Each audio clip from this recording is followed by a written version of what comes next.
আসসালামু আলাইকুম ভিউয়ার্স, দেখুন অসাধারণ একটি ফোন নিয়ে হাজির হয়ে গেলাম। আসলে এই ফোনটি হচ্ছে Xiaomi ব্র্যান্ডের Mi 11 Lite। তো এই ফোনটি আসলে সুপার অ্যামোলেড ডিসপ্লে এবং কি এতটা স্লিম, তো ফোনটি আসলে অনেক ভালো লেগেছে। কিন্তু ফোনটি ডেড কন্ডিশনে আছে, হঠাৎ করে অফ হয়ে যায়। ফোনটি পাঠিয়েছেন ঠাকুরগাঁ থেকে। তো এই ফোনটি হঠাৎ করেই অফ হয়ে যায় ইউজ করার সময়। আর উনি জানিয়েছেন যে ওয়াইফাই ইউজ করার সময় হঠাৎ করে ফোনটি হ্যাং হয়ে অফ হয়ে যায়, এরপর আর ফোনটি অন হয়নি। আর এই ফোনটি কিন্তু কোয়ালকম স্ন্যাপড্রাগনের 732G 8 ন্যানোমিটারের যে প্রসেসরটি রয়েছে সেটি ইউজ করা হয়েছে। আর এই অক্টাকোর প্রসেসরটিতে একটু হলেও কিন্তু প্রবলেম রয়েছে, যেটি আমরা জানি। তো আমি যেহেতু এই ফোনটি একদম ফ্রেশ রয়েছে, আমি চেষ্টা করব ফোনটিকে ফ্রেশভাবে কাজ করে ফোনটিকে রান করার, এবং কি অ্যাকচুয়ালি এটি প্রসেসর রিবোলিংয়ের মাধ্যমে কি এই ফোনটি রান হবে কি না। দেখুন, আমি এখানে যে ওয়ারেন্টি স্টিকার এটি ডাবল দেখতে পাচ্ছি। মূলত মনে হচ্ছে যে এই ফোনটি কোনো সময় কাস্টমার কেয়ারে কোনো ধরনের সার্ভিস করা হয়েছিল। তো আমি ভিতরে খুলে দেখব যে ভিতরে কোনো ধরনের মাদারবোর্ডে কাজ করা আছে কিনা। যেহেতু ফোনটি যিনি আমার কাছে পাঠিয়েছেন উনি অ্যাকচুয়ালি আমাকে জানিয়েছেন যে কোনো ধরনের কাজ করা হয়নি। আর আমি যেহেতু ওয়ারেন্টি স্টিকারটি পেলাম, সেহেতু আমারও মনে হচ্ছে যে মাদারবোর্ডে কোনো ধরনের কাজ হয়নি। তো আমি স্টেপ বাই স্টেপ একটু চেক করে নেব। তো ব্যাটারিটি চার্জ রয়েছে, বাট একটু কম রয়েছে, মনে হচ্ছে একটু ব্যাটারি চার্জ দিতে হবে। পাশাপাশি আমার এই চার্জিংয়ের যে লোডিংটি সেটি আমি দেখে নিচ্ছি, এবং কি আমি একটু ওয়েট করব যে চার্জ দিয়ে ফোনটি রান হয় কিনা। তো চার্জ দিয়ে আসলে ফোনটি রান হয়নি, যে কারণে আমার মনে হচ্ছে যে ফোনটি আসলে প্রসেসর রিবোলিংয়ের মাধ্যমে আমার প্রবলেমটি সলভ করতে হবে। কারণ এ ধরনের প্রসেসর ইউজ হতে হতে একসময় কিন্তু প্রবলেম হচ্ছে। যদিও এটি ইন্টারন্যাশনাল ভ্যারিয়েন্টের একটি ফোন, আমরা অনেক সময় মনে করে থাকি যে ইন্ডিয়ান ভ্যারিয়েন্টের যে ফোনগুলো রয়েছে সেটিই কিন্তু প্রবলেম হচ্ছে, কিন্তু না। গ্লোবাল যে ফোনগুলো রয়েছে, মানে বিভিন্ন দেশে ইউজ হচ্ছে এই Xiaomi ব্র্যান্ডের ফোন, সেই ফোনগুলোতেও কিন্তু এই প্রসেসর ইস্যুগুলো কম বেশি হোক দেখা দিচ্ছে। তো তারা অনেকেই আছেন যারা প্রসেসর রিবোলিংয়ের মাধ্যমে সলভ করছেন, আবার অনেকে আছেন যারা মাদারবোর্ড রিপ্লেস করে ইউজ করছেন। যেহেতু হিউজ পরিমাণ একটি বাজেট লাগে মাদারবোর্ডগুলো রিপ্লেস করতে, আর আনঅফিসিয়ালি এই ফোনগুলো বাংলাদেশে অ্যাভেলেবল পাওয়া যায়, কিন্তু মাদারবোর্ডগুলো কিন্তু অ্যাভেলেবল না। যে কারণে আমি মনে করি যদি আপনার ফোনটি একদম ফ্রেশ থাকে, ইনটেক থাকে, এবং এই ফোনগুলোতে যদি আপনার ক্যামেরা ইস্যু, সাউন্ড ইস্যু এবং টাচ ইস্যু এ ধরনের বা ডেড ইস্যু থাকে, তাহলে কোথাও কোনো কাজ না করে এই ফোনগুলো কিন্তু আমার কাছ থেকে আপনি রিপেয়ার করাতে পারবেন। তো আমি যথারীতি এটি প্রসেসর রিবোলিংয়ের জন্য আমি প্রসেসরটিকে ক্লিন করে নেব। যেহেতু এখানে দেখতে পাচ্ছি আমি থার্মাল পেস্ট দেওয়া রয়েছে। আর এই মাদারবোর্ডটি কিন্তু একটু হলেও ব্যতিক্রম অন্যান্য মাদারবোর্ডের চেয়ে, যেগুলো বাংলাদেশে আমরা অ্যাভেলেবেল কাজ করে থাকি ইন্ডিয়ান ভ্যারিয়েন্টের যে ফোনগুলো, সেই ফোনগুলোর চেয়ে একটু গ্লোবাল ভ্যারিয়েন্টের ফোনগুলো একটু ব্যতিক্রম হয়ে থাকে। বিশেষ করে এটার নিচে যে গ্লু থাকে এটি কিন্তু অনেক হার্ড থাকে। পাশাপাশি এই মাদারবোর্ডটির যে থার্মাল সিস্টেমটি সেটিকে অক্ষুণ্ণ রেখে কাজ করতে হবে, যে কারণে আমি কোনো স্টিলের যে আশেপাশে শেলগুলো সেগুলো কিন্তু কাটিং করিনি। শুধু কপারের যে পেপারটি সেটি একপাশে কেটে আবার পুনরায় এই কপারের পেপারটি কিন্তু লাগিয়ে থার্মাল পেস্ট ইউজ করব। তো এক কথায় প্রসেসর রিবোলিংয়ের কাজ কিন্তু আমরা অনেকেই করি। তো সর্বোচ্চ সুন্দরভাবে কিভাবে প্রসেসর রিবোলিং করে ফোনগুলো সলভ করা যায় প্রবলেমগুলো, সেই বিষয়ে কিন্তু আমি প্রতিনিয়ত গবেষণা করে যাচ্ছি, এবং কি সুন্দর সুন্দর আইডিয়া নিয়ে আমি আপনাদের সঙ্গে হাজির হয়ে থাকি। আর আপনারা জানেন যে প্রসেসর রিবোলিংয়ের কাজ বা প্রসেসর ইস্যু নিয়ে বাংলাদেশে অনেক ফোন রয়েছে যেগুলো অনেকেরই প্রবলেম হচ্ছে, এবং কি ফোনগুলো প্রবলেম সলভ করতে গিয়ে অনেকের ফোনগুলো কিন্তু আর হচ্ছে না। এই ফোনগুলো নিয়ে অনেকেই বিড়ম্বনায় আছেন, অনেক ঝামেলায় আছেন। তো আপনার এই ধরনের ফোন থাক, প্রবলেম থাক আর না থাক, আপনি চ্যানেলটি সাবস্ক্রাইব করে রাখুন, কোনো না কোনো সময় আপনারও কাজে আসতে পারে।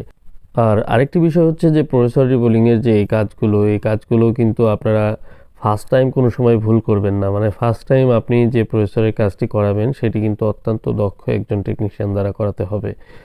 প্রথমে যদি আপনি ভুল করে ফেলেন, অল্প সময়ের ভিতরে আপনার ফোনটি চিরতরে ডেড হয়ে যেতে পারে। দেখুন, অত্যন্ত সুন্দরভাবে আমি কিন্তু আইসিটি রিমুভ করে নিলাম, এবং কি আইসির যে আশেপাশের যে কম্পোনেন্টসগুলো, পার্টসগুলো সেগুলো কিন্তু ঠিকঠাক মতো রয়েছে, এবং কোথাও কোনো ধরনের প্রবলেম হয়নি। তো এভাবে স্মুথলি একটি আইসি রিমুভ করে আপনার সেটিকে রিবোলিং করে আবার পুনরায় ইনস্টল করতে হবে।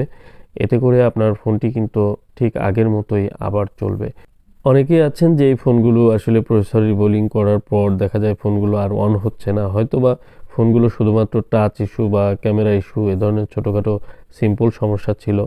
তো সেই সমস্যাটি সলভ করতে গিয়ে যখন একটি ফোন ডেড হয়ে যায়, পার্মানেন্টলি আর অন হয় না, তখন কিন্তু অনেক বড় সমস্যায় পড়ে যান। বিশেষ করে এ ধরনের ফোন আমার রেগুলারই এ ধরনের কমপ্লেন বা এ ধরনের ফোন আসে যে এই সমস্যাগুলো তারা পড়ছেন। তো এর কারণ হচ্ছে যে আইসিটি আপনার যখন আপনি হিট অ্যাপ্লাই করবেন, সেখানে হিট অ্যাপ্লাই যদি আপনার কম বেশি হয়ে যায়, কম হলেও কিন্তু আপনার প্রবলেম হতে পারে, বেশি হলেও কিন্তু প্রবলেম হতে পারে। অনেক সময় দেখা যায় অনেকে ফোন করে বলেন যে কোনো ধরনের ড্যামেজ হয়নি বা আইসির কোনো লাইন উঠে যায়নি, কোনো স্ক্র্যাচ পড়েনি, তারপরেও কিন্তু ফোনগুলো অন হচ্ছে না, অটো কোয়ালকম বা ইডিএল পোর্ট পাচ্ছে, এরকম প্রবলেম কিন্তু অনেকে বলে থাকেন। আসলে দেখা যায় যে অনেক সময় আমাদের যে শোল্ডারিং স্টেশন, যেগুলো আমরা হট এয়ার গান যেগুলো ইউজ করি, সেগুলোতে হিট এবং এয়ারের কারণে বা টেম্পারেচার হাই হওয়ার কারণে অনেক সময় আইসিগুলো কিন্তু ড্যামেজ হয়ে যেতে পারে। আবার লো টেম্পারেচারে অনেক সময় প্রিন্ট উঠে যেতে পারে। আইসিটি যখন আপনি উঠাবেন তখন কিন্তু আইসিটি ভিতর থেকে ড্যামেজ হতে পারে। অনেক ধরনের কন্ডিশন রয়েছে। তো প্রপার একটি কাজ করতে গেলে প্রপার নলেজ নিয়ে আমাদের কাজ করতে হবে, তাহলে কিন্তু এই প্রবলেমগুলো আর হবে না। একটি কথা হচ্ছে যে এই প্রসেসরের যে কাজগুলো যেগুলো আমি করে থাকি, এগুলো কিন্তু উইদাউট ডেড রিস্ক, কোনো ধরনের রিস্ক নেই। এই কাজগুলো অ্যাভেলেবল করছি এবং কি কোনো ফোনই আমার কাছে ডেড হচ্ছে না। আর প্রতিনিয়ত এ ধরনের কাজ আমার কাছে অনেকেই করাতে আসেন। দেশের বিভিন্ন জেলা থেকে, বিভিন্ন জায়গা থেকে কিন্তু এসে সরাসরি এসে কাজ করিয়ে নিয়ে যান। আবার অনেকে আছেন যারা কুরিয়ারের মাধ্যমে আমার কাছে ফোন পাঠান। অ্যাভেলেবল কাজ এগুলো আমি করে থাকি, কারণ সারাদিন প্রসেসরের কাজ নিয়েই পড়ে থাকতে হয়, এটি একটি বিষয়। আরেকটি বিষয় হচ্ছে যে প্রসেসরের কাজ যেহেতু রেগুলার করছি, অনেক বেশি করছি, সেহেতু প্রসেসরের এই কাজগুলোতে আমার কিন্তু একটি আলাদা ধরনের অভিজ্ঞতা অবশ্যই আছে। তো যাই হোক, আপনার প্রসেসর ইস্যু নিয়ে যদি আপনারা কোনো ফোন কাজ করাতে চান বা এই ধরনের কোনো প্রবলেম থাকে, তাহলে আমার সাথে হোয়াটসঅ্যাপে কথা বলতে পারেন। আমার ডিসক্রিপশনে আমার হোয়াটসঅ্যাপ নাম্বারটি আমি দিয়ে রাখবো, আপনারা চাইলে কন্ট্যাক্ট করতে পারেন। তবে এই ফোনগুলো যেগুলো কোথাও রিপেয়ার করতে দিয়ে হচ্ছে না, সেই ফোনগুলো নিয়ে আপনারা আসলে আমাকে কল করে কোনো লাভ হবে না, কারণ এই দেখানো ফোনগুলো বা খারাপ হয়ে যাওয়া ফোনগুলো আমি কাজ করছি না। তো আমার প্রসেসর রিবোলিং শেষ এবং কি দেখলেন অত্যন্ত সুন্দরভাবে রিবোলিং করে নিলাম, এবং কি সেই সাথে মাদারবোর্ডের যে আইসিটি যেখানে কানেকশন পাবে সেটি কিন্তু অত্যন্ত সুন্দরভাবে ক্লিন করে নিয়েছি। প্রতিটি লাইন, প্রতিটি কানেকশন যেন ঠিক মতো পায়, এই বিষয়ে লক্ষ্য রেখে কাজ করতে হবে। পাশাপাশি আশেপাশে যে কম্পোনেন্টসগুলো রয়েছে সেগুলো যেন কোনো ধরনের ক্ষতিগ্রস্ত না হয়। আপনার একটি ভুলের কারণে, একটি পার্টসের একটি সমস্যার কারণে কিন্তু আপনার ফোনটি কিন্তু অন নাও হতে পারে। তো সেই বিষয়ে লক্ষ্য রেখে আমাদেরকে প্রতিনিয়ত কিন্তু এই কাজগুলো করতে হয়, আর অত্যন্ত সূক্ষ্মভাবে কাজগুলো করতে হয়। প্রতিটি স্টেজ যত সুন্দর হবে কাজগুলো, তত কিন্তু 100% সাকসেসফুল রেট আপনার অনেক বেড়ে যাবে। কারণ সাকসেস রেট যখন না বাড়বে তখন কিন্তু এই কাজগুলোতে আসলে অনীহা চলে আসবে। কারণ আপনি 5টি কাজ করলেন, সেখানে একটি হলো, 4টি হলো না, তখন কিন্তু খারাপ লাগবে। তো যা হোক, আমার রেগুলার এই কাজগুলো কিন্তু অনেক বেশি করতে হয়, 8টি 10টি অনেক সময় করতে হয়। আর আমি চেষ্টা করি প্রতিদিনের কাজ প্রতিদিন কমপ্লিট করতে, কারণ যেগুলো কুরিয়ারে আসে সেগুলো চেষ্টা করি দিনেরটা দিন পাঠিয়ে দিতে। আর যেগুলো সরাসরি আসেন তারা তো অবশ্যই বসে থেকে কাজ করে নিয়ে যান। তো সব মিলিয়ে একটি চাপের মধ্যে থাকি। আর অনেকেই আবার রিকোয়েস্ট করেন যে তাদের ফোনের কাজগুলো, ভিডিওগুলো আপলোড করতে, কিন্তু দেখুন একদিনে যতগুলো কাজ করা হয় সবগুলো ভিডিও করা সম্ভব না, সেই সাথে সবগুলো ভিডিও কিন্তু আপলোড করাও সম্ভব না। এরপরেও অনেক ভিডিও কিন্তু একই ধরনের কন্টেন্ট কিন্তু অসংখ্য কন্টেন্ট হয়ে গেছে। যদিও আপনাদের আসলে ভালোবাসা না থাকলে এত দূর আমি চলে আসতে পারতাম না।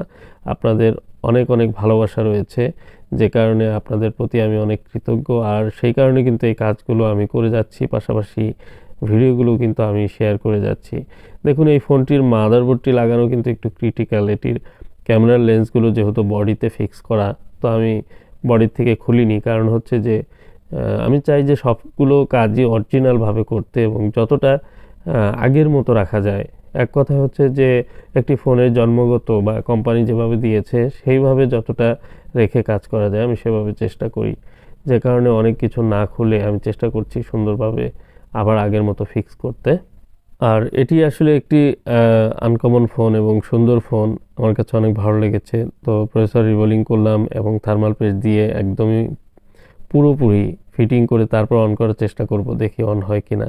যদিও আমার কনফিডেন্স রয়েছে যে ফোনটি অন হয়ে যাবে, আপনারা একটু ধৈর্য সহকারে দেখলেই একটু পরে আমরা জানতে পারবো যে আসলে ফোনটি অন হয় কি হয় না। কারণ এই ফোনটি ডেড কন্ডিশনে যেভাবে ছিল, আসলে ফিজিক্যালি এটির কোনো ড্যামেজ ছিল না, এবং কি এটির যে লোডিং রিডিং সব কিছু কিন্তু স্বাভাবিক ছিল। অ্যাকচুয়ালি একটি ডেড মোডে যাওয়ার পিছনে একটি ফোনের অনেক কারণ থাকতে পারে, সেই কারণগুলো কিন্তু অ্যানালাইজ করতে হয়। এখন আপনি একটি শর্ট সেট, আপনি সেটি কিন্তু সিপিইউ রিবোলিং করলে কখনোই সেটির থেকে কিন্তু ভালো কিছু আশা করতে পারেন না। তো এবার আমি অন করব।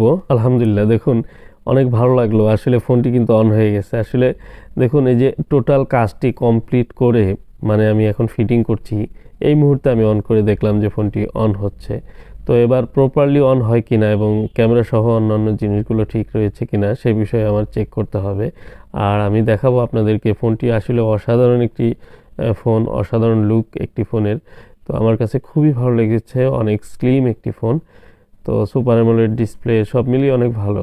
দেখুন ক্যামেরাগুলো আলট্রা ওয়াইড থেকে শুরু করে ফ্রন্ট ক্যামেরা সব কিছু ঠিক রয়েছে। তো আসলে ভিডিওটি যদি ভালো লাগে, আনকমন একটি ভিডিও, তাহলে অবশ্যই কিন্তু লাইক করবেন। দেখুন কী ধরনের প্রবলেম কিভাবে সলভ করলাম এই বিষয়টি। আর যেহেতু ওয়াইফাই থেকে বন্ধ হয়ে গেছিলো, আমি ওয়াইফাই কানেক্ট করে দেখলাম ওয়াইফাই ঠিক রয়েছে, কোনো সমস্যা নেই। আর সেই সাথে আমি এবার মাইক্রোফোন বাটনটিতে প্রেস করে রানা টেলিকম বলে আমি একটু আমার গুগল থেকে আপনাদেরকে দেখিয়ে দেবো আমার শপটি। আপনারা চাইলে গুগলে গিয়ে রানা টেলিকম লিখলেই কিন্তু আমার শপ সহ অ্যাড্রেস চলে আসবে।